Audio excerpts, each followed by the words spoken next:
Salut tout le monde, aujourd'hui je vous retrouve pour vous faire le What's on my iPhone. C'est une vidéo qui m'a été demandée mais des milliards de fois, que ce soit sur Insta, YouTube ou Facebook. Et à chaque fois je me disais, je sais pas si je la fais ou pas parce que j'ai pas l'impression d'avoir fait des découvertes de malade depuis la dernière vidéo que j'avais faite. Et là, quand même, j'ai découvert quelques nouvelles petites applications, du coup je me suis dit que c'était enfin le moment pour vous faire cette vidéo. J'espère en tout cas que cette vidéo va vous plaire et moi je vous laisse avec la suite de la vidéo. C'est parti. Donc mon iPhone c'est toujours le même qu'avant et mon fond d'écran c'est le même pour l'écran de verrouillage et l'écran d'accueil. Donc c'est un fond d'écran que personnellement j'adore et que j'ai eu sur WeArtIt et dont je suis complètement fan. Donc c'est un écran avec plein de couleurs et tout, enfin je sais pas, je trouve ça super joli. En fait quand on ouvre mon iPhone sur la première page j'ai rien parce que j'aime pas, enfin je préfère quand c'est tout propre etc quand on ouvre mon iPhone. Je sais pas, c'est psychologique, cherchez pas à comprendre. Et ensuite en bas j'ai les applications sur lesquelles j'ai besoin d'avoir la main le plus facilement, enfin les applications que j'utilise le plus souvent mais mes applications les plus importantes en fait. Alors on va commencer par la catégorie amis. En fait j'ai regroupé plein d'applications qui sont importantes au lieu d'en mettre que 4 parce que j'en utilise pas que 4. Enfin je sais pas si c'est clair, cette vidéo va un peu partir dans tous les sens j'ai l'impression. Donc je vais pas tout vous montrer parce que je pense qu'il y a quand même des applications que vous connaissez. Donc Facebook, Messenger, YouTube, Skype, Safari et Google Chrome. Donc tout ça c'est des applications que j'utilise au quotidien, genre tout le temps. YouTube j'utilise pour répondre aux commentaires, Messenger, Facebook, voilà. Et puis après Skype de temps en temps. Pourquoi j'ai téléchargé Chrome? C'est parce que vous pouvez regarder des... Enfin je sais pas si tous les lycées ont ça, mais dans mon lycée on a le site Pronote sur lequel on va, mais on peut pas y aller sur Safari pour voir les notes en fait que vous avez au long de l'année, les trimestres, etc., les devoirs à faire. Et du coup il faut Google Chrome et c'est vrai que des fois quand on est au lycée on panique un peu, genre on veut savoir nos notes et tout, et moi je pouvais jamais parce que j'avais Safari et tous mes potes ils avaient Chrome. Du coup je me suis dit bon, tant qu'à faire on va télécharger Chrome, comme ça c'est réglé. Dans la catégorie suivante, donc c'est la catégorie jeux, j'ai quelques trucs mais pas beaucoup. Donc la première application que j'ai c'est Temple Run. Je suis une addict à ce jeu depuis mais des lustres. Genre j'y jouais tout le temps et je continue à y jouer tout le temps. Genre vraiment mon meilleur score je crois que c'est 2 millions quelque chose. Si vous connaissez pas en fait vous devez courir, éviter les obstacles, tourner à droite, à gauche et récupérer les petites pièces. Alors ça fait vraiment passer le temps si vous cherchez un bon jeu, donc voilà. Ensuite j'ai Épisode, auquel je joue pas beaucoup. Avant je jouais énormément à Kim Kardashian ou les jeux de ce genre, mais au final j'ai un peu arrêté parce que c'était un peu redondant. Enfin je sais pas si c'est l'entreprise ou quoi, mais c'est le groupe Épisode qui fait ce genre d'application. Avec l'application Épisode vous avez des tonnes d'histoires en fait, enfin auxquelles vous pouvez jouer et vous pouvez tourner l'histoire dans votre sens, genre choisir les tenues de la personne ou les réponses qu'elle va dire. Par exemple s'il y a un mec qui lui demande de sortir avec, soit vous pouvez faire genre oh oui d'accord je suis trop ok, ou soit vous pouvez faire genre non c'est bon laisse-moi tranquille. Enfin c'est vraiment votre histoire. J'y joue pas tout le temps mais des fois quand vraiment je m'ennuie je trouve que c'est un jeu assez sympa. Mon dieu, je suis addict au prochain jeu, donc c'est Color Switch. Je sais pas si vous connaissez, si vous ne connaissez pas, allez-y. Allez, c'est gratuit et c'est un jeu de ouf. Je me contente de la simplicité en fait. Il faut faire passer la couleur, enfin la petite balle de couleur là, dans la bonne couleur qui correspond. Et en fait la couleur elle change de... Voilà, enfin là j'ai perdu parce que voilà. Ça a l'air super facile mais c'est super compliqué. Qu'il y a des tonnes et des tonnes de modes de jeu. Genre ça c'est le mode simple. Tout ça c'est des modes de jeu différents. Genre c'est un truc de ouf. Moi mon mode préféré c'est le mode black and white. Vous devez passer où il y a des vides en fait. Et quand ça change de couleur, enfin ça change complètement de jeu. Enfin je sais pas, je trouve ça vraiment top, genre je suis complètement accro, c'est un truc de ouf. Ce jeu est trop cool. S'il y a vraiment un jeu que je vous recommande c'est celui-ci. J'ai le jeu Dumb Way to Die, si vous connaissez pas c'est la première version, je sais qu'il y en a une autre mais moi j'ai la plus vieille. Vous devez empêcher ces petites choses trop mignonnes qui sont pas si mignonnes que ça de mourir. Vous devez faire ce qu'ils vous disent de faire en fait, pour pas, voilà, si vous cliquez pas à temps vous mourrez et vous avez 3 vies. Et comme Color Switch ça paraît super simple mais croyez-moi ce jeu est super compliqué, genre... Mince. Ah voilà, donc là j'ai sauvé le petit bonhomme donc voilà c'est cool. Enfin bref, ce jeu est complètement con, je vous l'accorde, mais ça fait passer le temps donc moi j'aime bien. Et ensuite j'ai j'ai tout ce qui est musique, donc là j'ai Spotify. Si vous connaissez pas Spotify, ce qui m'étonnerait parce que c'est devenu quelque chose de méga populaire, Spotify c'est mon application préférée. La seule chose que j'aime pas c'est le fait qu'il faut payer pour avoir les chansons hors connexion. Ça m'agace. Enfin j'ai pas l'abonnement premium en fait, j'ai l'abonnement basique et du coup...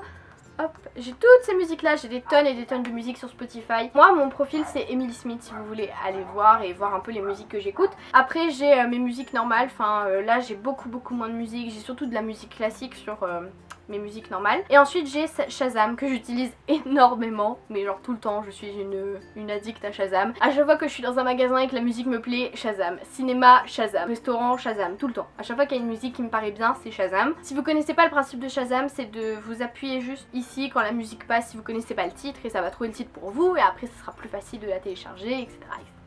Ensuite on va passer à cette page là, donc là j'ai tout le reste de mes applications, enfin celles qui me paraissent pas moins importantes mais pas celles que j'utilise tout le temps. Donc j'ai The Homework App que j'utilise mais super rarement, que j'ai utilisé une fois je pense. Ce qui me saoule c'est que c'est en anglais et du coup c'est un peu chiant. Enfin j'aurais préféré que ce soit en français, même si j'aime beaucoup l'anglais, hein, j'aurais préféré que ce soit en français. C'est une sorte de calendrier, de planning où vous pouvez mettre vos devoirs, enfin les devoirs que vous avez à faire. Je trouve le concept vraiment super bien, mais après il faut encore que je comprenne bien le fonctionnement de la chose parce que je dois vous avouer que je comprends pas tout parce que c'est un peu compliqué. Et du coup au lieu de mettre ça dans votre agenda etc, vous pouvez mettre ça là-dessus, ou au lieu de mettre dans vos notes ou des trucs du genre, bah vous mettez là-dessus, voilà, vous pouvez planifier votre petit truc. Mais en gros c'est une application pour noter vos devoirs et mieux vous organiser. Ensuite j'ai l'application Cartable, donc je vous ai parlé de Cartable dans ma vidéo astuces, révision pour le bac, mes bons plans, etc. Donc j'adore l'application Cartable pour réviser et du coup ben ils l'ont aussi sur iPhone, du coup bah tant qu'à faire, autant la prendre hein. Et vous avez toutes les matières, enfin c'est comme sur l'ordi en fait. Voilà, là vous avez tout le cours.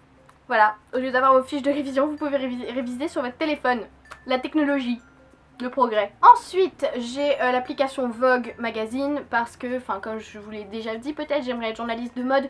Du coup j'essaie de me tenir au courant un peu de ce qui se passe dans le monde de la haute couture, quels couturiers sont en vogue en ce moment ou quel mannequin est super adulé. Enfin voilà, j'essaie vraiment de me tenir au courant sur tout ce qui se passe. Si vous vous intéressez beaucoup à la mode haute couture, à tout ce qui est tendance etc, je vous recommande vivement. Et puis les articles sont super bien écrits, enfin voilà, j'ai pas grand chose à dire là-dessus. Ensuite j'ai Le Monde, New York Times et Lobs en fait voilà, juste pour me tenir informée un peu de ce qui se passe, l'actualité, tout ça, c'est super important. Ensuite j'ai Instagram, vous pouvez me suivre, donc mon compte c'est Emily Smith Julia si ça vous intéresse. J'adore Instagram, je suis complètement accro. En général quand je découvre de nouvelles tendances ou quand je découvre de nouvelles choses ou de nouvelles personnes ou de nouvelles youtubeuses, c'est sur Insta. Voilà, Instagram addict. Wouh. Ensuite j'ai Pinterest. Donc si vous connaissez pas Pinterest, ce qui m'étonnerait parce que c'est devenu méga populaire, c'est en fait une application où vous trouvez des inspirations en fait. Enfin des DIY, des images, des trucs tendance, etc. Des fonds d'écran. C'est vraiment top, mais je l'utilise beaucoup moins que WeArtIt dont je vous parlerai après. Et vous pouvez en fait rechercher absolument tout. Par exemple si vous voulez, je sais pas moi, animaux, vous voulez des images sur animaux ou des articles en fait sur animaux, bah vous cliquez et puis vous avez l'image avec tout ce qui se passe et tout, vous pouvez enregistrer etc. Si vous aimez beaucoup la mode, le maquillage et tout, je pense que c'est super utile si vous voulez faire des sortes de wishlist en fait. Voilà, moi c'est pas l'application que j'utilise le plus. Maintenant on va passer à mon bébé ultime, WeArtIt. Je suis accro à cette application, je l'utilise tout le temps. Donc en fait c'est le même principe que Pinterest, mais je préfère beaucoup plus que Pinterest parce que je pense que je l'utilise depuis le début. Donc en fait c'est une application où vous avez en haut toutes les catégories qui marchent en fonction des tendances en fait. Genre par exemple aujourd'hui il y avait le Met Gala là où ils vont toutes les stars et tout. Du coup il y a une catégorie spécialement pour ça. Enfin il y a des images vraiment super sympas de tout. Donc sur votre profil en fait vous pouvez faire des collections. Donc moi j'en ai 5 il me semble de collections, ah non 6. J'ai la collection danse que je viens de commencer, j'ai la collection fit avec 412 images dedans, la collection beach life avec 40 photos, la collection faces, en fait je mets dedans tous les mannequins que je trouve trop beaux, vraiment les photos portraits que je trouve magnifiques, ce genre de photos quoi. Et ensuite j'ai fashion où j'ai 3000 et quelques photos, enfin ça c'est la collection que je remplis le plus. J'ai la collection make-up aussi où là j'ai moins de choses.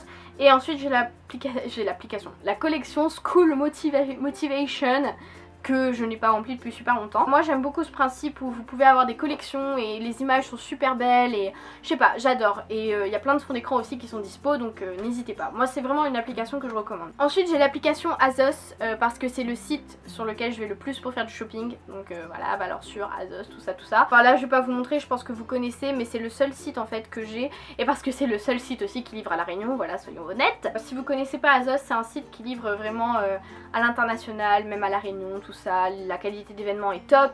Ils vendent des tonnes et des tonnes de marques, genre Nike, All Star, Vans, Pull&Bear, enfin ils vendent des tonnes de choses, donc allez faire un tour si vous connaissez pas. Ensuite j'ai Paternator, alors ça je viens de découvrir.